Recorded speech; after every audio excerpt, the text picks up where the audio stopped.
During an interview with Fox Business host Maria Bartiromo earlier this week, Donald Trump attempted to pin the surge in new COVID cases, especially with the Delta variant in the United States, on President Joe Biden. Trump went as far as to say that when he left office, he says, quote, "When I left, it was virtually gone. It was over." Those were his exact words. When I left, it was virtually gone. It was over. Now, it's important to point out the fact that this is an obvious lie. COVID statistics are very easy to find online. Shortly before Donald Trump left office on January 20th, a couple days, day or two actually before that, the United States hit 400,000 deaths from COVID-19. 400,000 dead Americans in under a year on his watch. COVID cases at the time when he left office were spiking as well. We did not hit Trump's goal of 1 million vaccinated by the first week of January. We didn't hit that till late January. And of course, we also have to remember the early days of the pandemic, mostly through the pandemic, where he downplayed everything, acted like it wasn't a big deal, refused to be seen in public wearing a mask, helping spread the anti-mask hysteria here in the United States. So no. This current surge, I'm sorry. I know Biden, there's a couple things he could have done. We could have had federal mask mandates for all public spaces. And then just imagine the anger that would have erupted from Republicans at that point. We would have had probably another January 6th situation on our hands. But it still needed to be done. So sure, he could have done that. But other than that, there really wasn't a whole heck of a lot he could do. Maybe mandate the vaccines. Again, you're talking about another revolt at that point. So the surge is really on the state leaders.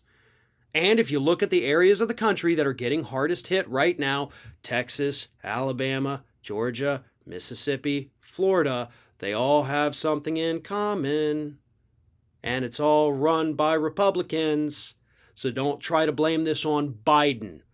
I'll admit he hasn't been perfect on COVID, but he has been a hell of a lot better than that previous guy who's allowed to go on Fox News and spread this misinformation without being challenged, even though the statistics, as I pointed out, are readily available for anyone who chooses to seek the truth.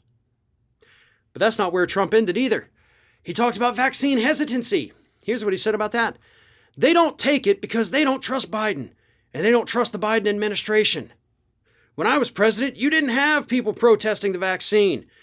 If you just think back, everybody wanted to get it, and we were giving out over 1 million shots a day. We had that thing rocking.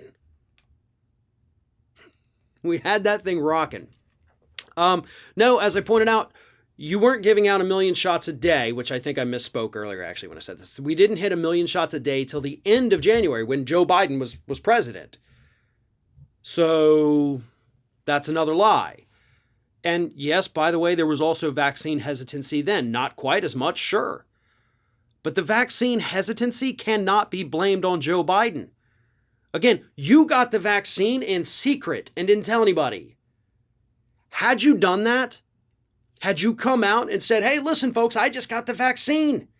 It's great. We wouldn't see the kind of hesitancy, mostly among conservatives, that we see today. But that's where you failed. Because you thought that just because you left office, you didn't have to be a leader anymore. And to be honest, you don't. You are more than welcome to retire, shut your damn mouth, and go away forever. Nobody ever has to hear from you again. But if you choose to remain in the public spotlight, if you choose to remain a figurehead within a major political party, then you also have to accept the leadership and responsibilities that come along with that. And we all know Donald Trump would never do that. I place the blame for vaccine hesitancy, for the anti-mask hysteria, squarely at the feet of Republicans like Donald Trump and Greg Abbott and Tate Reeves and Brian Kemp and Ron DeSantis and Asa Hutchinson.